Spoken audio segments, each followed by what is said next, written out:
What happens when one of Hollywood's most respected actors sits down for what should be a simple interview and everything goes completely off the rails? Well, you're about to find out, because what went down between Laurence Fishburne and Joy Behar on The View wasn't just uncomfortable. It was absolutely explosive. And before we get into this, make sure you hit that subscribe button and drop a comment below telling me what you think about this whole situation. Because trust me, you're going to have opinions. So, Laurence Fishburne walks onto the View set, and right from the jump, you can feel something's different. There's this energy in the air, and Joy Behar starts things off by welcoming him to the show. She says it's great to have him there, mentions how long it's been since he's done daytime television, and Laurence gives her this warm smile, thanks her for having him. Everything seems normal at first. He's there to talk about his latest project, some new film that's getting Oscar buzz, and the conversation starts off fine. Joy asks him about the role, what drew him to it, and Laurence gives this thoughtful answer about how the character resonated with him. How it was a chance to explore some really complex themes about identity and legacy. He's articulate, he's engaged, and the audience is clearly into it. They're applauding at all the right moments, and Joy seems pleased with how things are going. She throws in a few jokes, Laurence laughs along. And for a solid 10 minutes, it's exactly what you'd expect from a View interview. But then Joy shifts gears. She starts talking about representation in Hollywood, which is a topic Laurence has been vocal about for years. She asks him about the progress he's seen, whether things are actually getting better for actors of color. And Laurence takes a deep breath before answering. He says, yes, there's been progress, absolutely, but it's slow. Too slow. He talks about how there are still systemic issues, how the industry still has a long way to go. And Joy nods along like she's agreeing with everything he's saying. Then she says something that makes the whole room shift. She says, well, but you've had an incredible career. You've been in some of the biggest films ever made, so clearly opportunities exist for talented actors regardless of their background. And you can see Laurence's expression change. It's subtle at first, just a slight tightening around his eyes, but he catches himself and responds diplomatically. He says, yes, I've been fortunate. I'm grateful for my career, but my success doesn't negate the struggles that countless other actors face. Actors who are just as talented, but don't get the same opportunities. Joy jumps in before he can finish his thought. She says, but isn't that just the nature of the industry? It's competitive. Not everyone can make it. And sometimes people use discrimination as an excuse, when really it's just about talent and timing. The other hosts kind of freeze. You can see them exchanging glances, and Laurence just stares at Joy for a moment. He asks her if she's seriously suggesting that systemic racism in Hollywood is just people making excuses. And Joy backpedals a little. She says, no, that's not what I meant. I'm just saying that maybe the problem isn't as bad as some people make it out to be. Laurence shakes his head. He says, with all due respect, Joy, you're speaking from a position of privilege here. You're a white woman who's had a successful career in television, and that's great, but you don't get to minimize the experiences of people who face discrimination just because it doesn't align with your worldview. The audience gets really quiet. You could hear a pin drop. Joy's face goes red, and she tries to interrupt him, but Laurence keeps going. He says he's been in this industry for over 40 years. He's seen talented actors, brilliant actors, get passed over for roles because of the color of their skin. He's watched studios whitewash stories. He's seen opportunities dry up for no reason other than someone didn't fit the right demographic profile. And for you to sit there and suggest that it's just about talent and timing, he says, is not only insulting, it's ignorant. Joy's voice gets louder. She says she's not being ignorant, she's being realistic. She says Hollywood is a business, and businesses make decisions based on what will make money. If a studio thinks a certain actor will sell tickets, they'll cast that actor. If they don't, they won't. That's not racism, that's capitalism. Laurence lets out this laugh, but it's not a happy laugh. It's the kind of laugh you give when you can't believe what you're hearing. He says, so you're defending a system that routinely discriminates against people of color by calling it capitalism.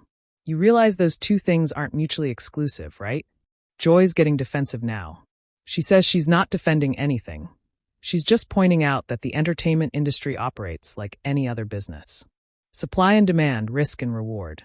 And if actors of color want more opportunities, maybe they need to create their own content instead of complaining about the system. The other hosts look like they want to crawl under the table. One of them tries to jump in and change the subject, but Laurence holds up his hand. He says, create our own content. That's your solution? As if we haven't been doing that for decades. As if Tyler Perry doesn't exist. As if Ava DuVernay doesn't exist. As if Ryan Coogler doesn't exist. We've been creating our own content, Joy. And you know what happens? We get told our stories don't have universal appeal. We get smaller budgets, limited releases, less marketing support. So don't sit there and act like the solution is just to work harder or be more entrepreneurial. The problem is systemic, and it requires systemic change. Joy's not backing down. She says, okay, but you have to admit that some of this is subjective. Maybe studios aren't being racist. Maybe they just have different creative visions. Maybe they cast a white actor because that person was the best fit for the role, not because they have something against actors of color. Laurence leans forward in his chair. He says, Joy, I'm going to ask you something, and I want you to really think about your answer. How many times in your career have you been told you didn't get a job because you weren't the right color? How many times have you walked into an audition and felt like you were already at a disadvantage because of how you look? Joy doesn't answer right away. She kind of stammers, and Laurence nods. He says, exactly. You haven't, because that's not something you've ever had to deal with. So, when you tell me that casting decisions are just creative choices with no racial component, you're speaking from a place of inexperience. You don't know what it's like. And frankly, you should be listening more and talking less. The audience is split at this point. Some people are clapping for Laurence, others are quiet, and you can tell Joy is furious. She says, I don't appreciate being told that my opinions don't matter because of my race. That's reverse racism, Laurence. And that comment, that's when things really go off the rails. Laurence stops cold. He just stares at Joy for a long moment, and you can see him processing what she just said. The other hosts look absolutely horrified. One of them tries to speak up, but Laurence raises his hand again. He says, reverse racism. You just said reverse racism. Joy nods like she's standing by it and says yes, because that's what it is. She says if the roles were reversed and she told him his opinion didn't matter because he's black, everyone would be calling her racist. So why is it okay for him to dismiss her perspective because she's white? Laurence takes a deep breath, and you can tell he's trying to keep his composure. He says, Joy, reverse racism isn't real.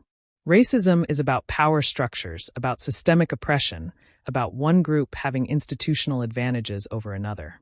When I tell you that you need to listen more on this particular topic, I'm not being racist. I'm pointing out that you lack the lived experience to fully understand what we're discussing. There's a difference between being asked to listen and being systematically oppressed.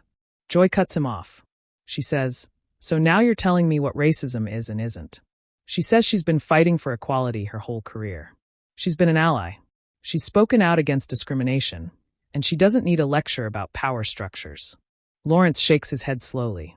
He says, being an ally means listening when people tell you about their experiences, not arguing with them about whether those experiences are valid. Joy's voice gets sharper. She says she is listening, but she's also allowed to have her own thoughts. She's allowed to question things, to push back, to engage in debate. That's what The View is about. Different perspectives. Healthy disagreement. Laurence lets out another one of those laughs. He says, healthy disagreement is one thing, Joy. Denying someone's reality is something else entirely. You're not disagreeing with my opinion. You're disagreeing with my experience, with the experiences of countless other actors of color. And that's not a debate. That's erasure. One of the other hosts finally manages to jump in. She tries to mediate, says maybe they should take a step back and approach this from a different angle. But Joy's not having it. She turns to Laurence and says, you know what? Maybe the real problem is that some people are too sensitive. Maybe not everything is about race. Maybe sometimes things don't work out because of other factors, and people immediately jump to discrimination because it's easier than accepting that maybe they just weren't right for the job. The audience gasps, like audibly gasps. Lawrence's jaw tightens, and he says, did you just call me too sensitive? Joy stammers a bit, says she's not talking about him specifically. She's talking in general terms. Laurence says, no, you're absolutely talking about me. You're sitting here on national television, suggesting that I and others like me are playing the race card instead of accepting personal responsibility. That's what you're saying, isn't it? Joy tries to backtrack. She says that's not what she meant. She's just trying to have an honest conversation. Laurence leans back in his chair and says, an honest conversation requires honesty, Joy, and you're not being honest. You're being defensive. You invited me here to talk about my work, and instead, you've turned this into an interrogation about whether racism even exists in Hollywood. And when I try to explain the reality of the situation, you dismiss it, minimize it, and now you're calling me sensitive. Joy's face is bright red now. She says she's not dismissing anything. She's just offering a different perspective. Laurence says, a perspective rooted in ignorance isn't a perspective worth considering. And that line, that's the one that really sets Joy off. She says, "Excuse me, are you calling me ignorant?" Laurence looks her dead in the eye and says, "On this particular topic, yes, you are demonstrating ignorance. Ignorance isn't an insult, Joy. It just means you don't know what you don't know. And instead of acknowledging that and trying to learn, you're doubling down on your misconceptions." Joy throws her hands up. She says, "This is incredible." She says she invites him onto her show, gives him a platform to promote his film, and this is how he treats her. Lawrence's expression hardens. He says, "You gave me a platform? As if I should be grateful. Joy, I don't need your platform. I came here as a courtesy, to have what I thought would be a respectful conversation. But you've made it clear that you're not interested in respect. You're interested in being right, even when you're wrong." Another host tries desperately to steer things toward a commercial break, but Joy is not done. She says, "You know what, Laurence? Maybe the problem is that you can't handle being challenged.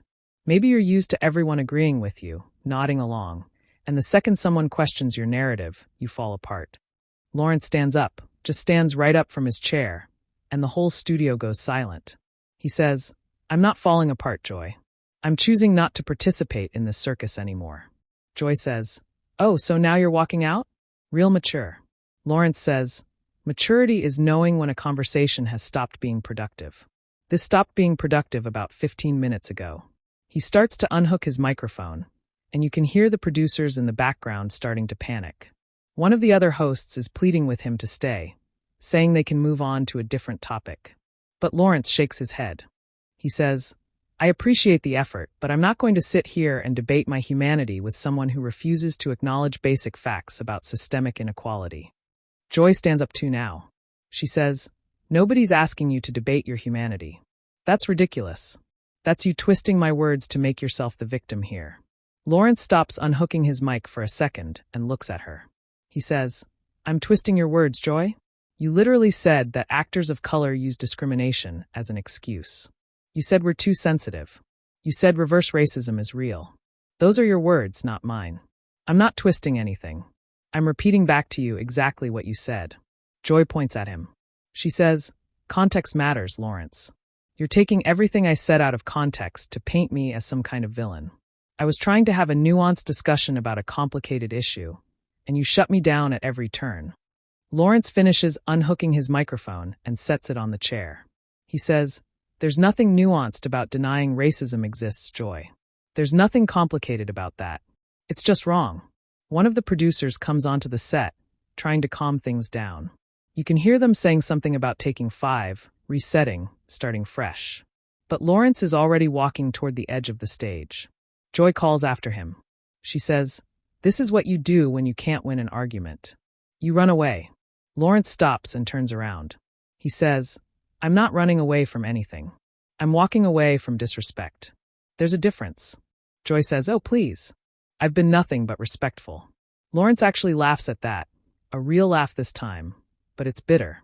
He says, "You've spent the last 20 minutes telling me that my experiences aren't real, that racism in Hollywood is exaggerated, and that I am too sensitive to handle your questions.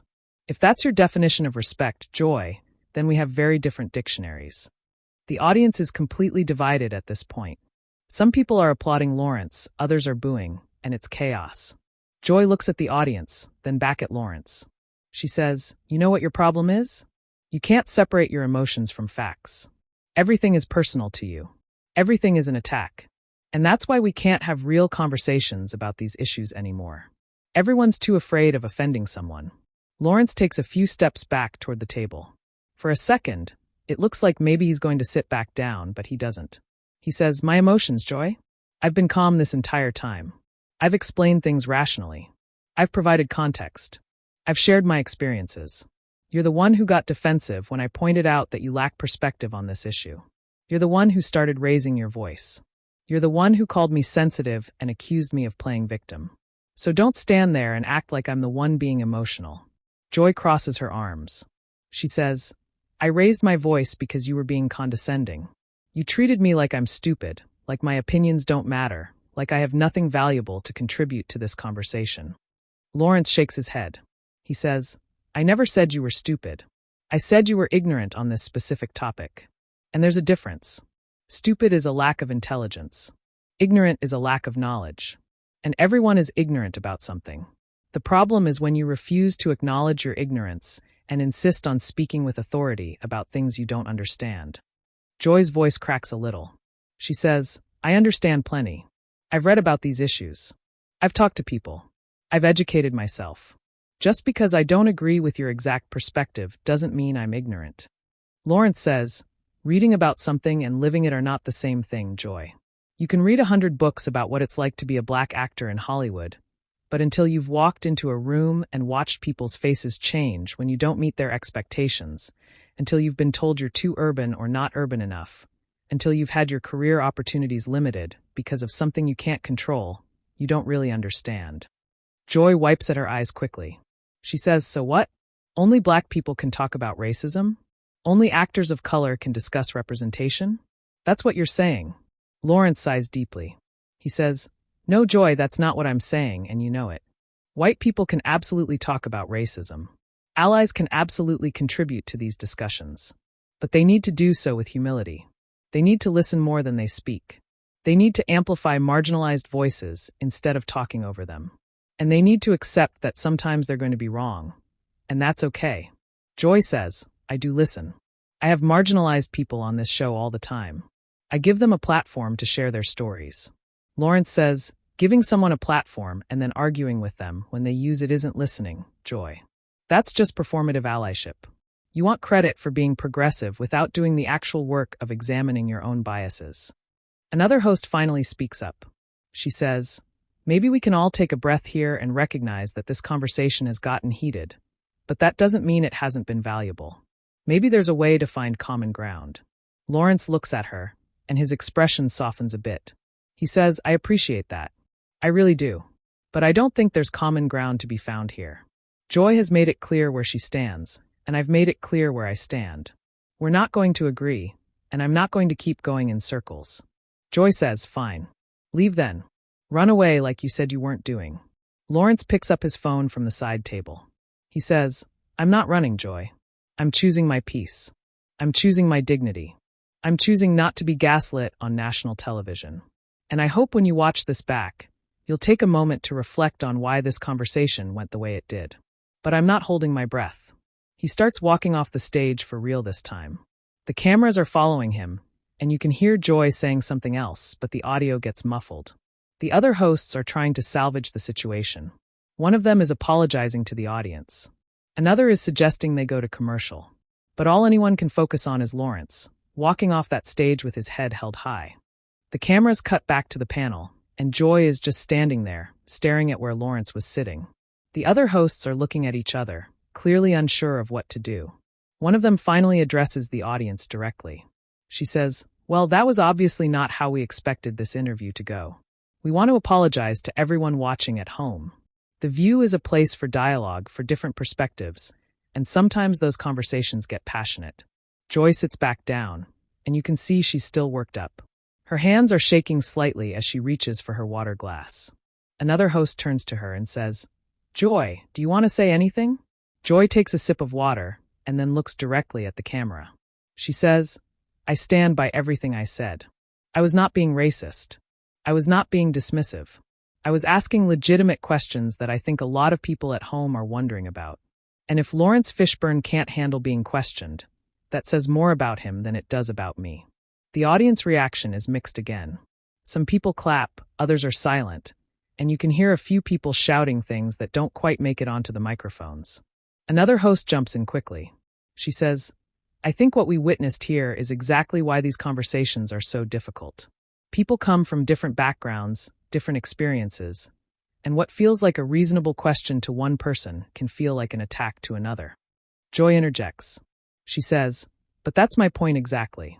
We're supposed to be able to have tough conversations without people walking off. We're supposed to be able to disagree without it turning into this whole thing about who's more oppressed or who has the right to speak. I didn't do anything wrong. I asked questions. That's my job. The host who's been trying to mediate this whole time looks uncomfortable. She says, I think maybe where things went sideways is that some of the questions came across as if they were questioning whether racism in Hollywood is even real. And for someone like Laurence who's lived through it, who's experienced it firsthand, that probably felt pretty invalidating.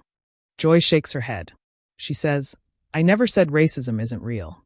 I said that maybe not every single thing is about racism. Maybe sometimes there are other factors at play, and apparently that's controversial now. Another host speaks up, and her voice is measured but firm.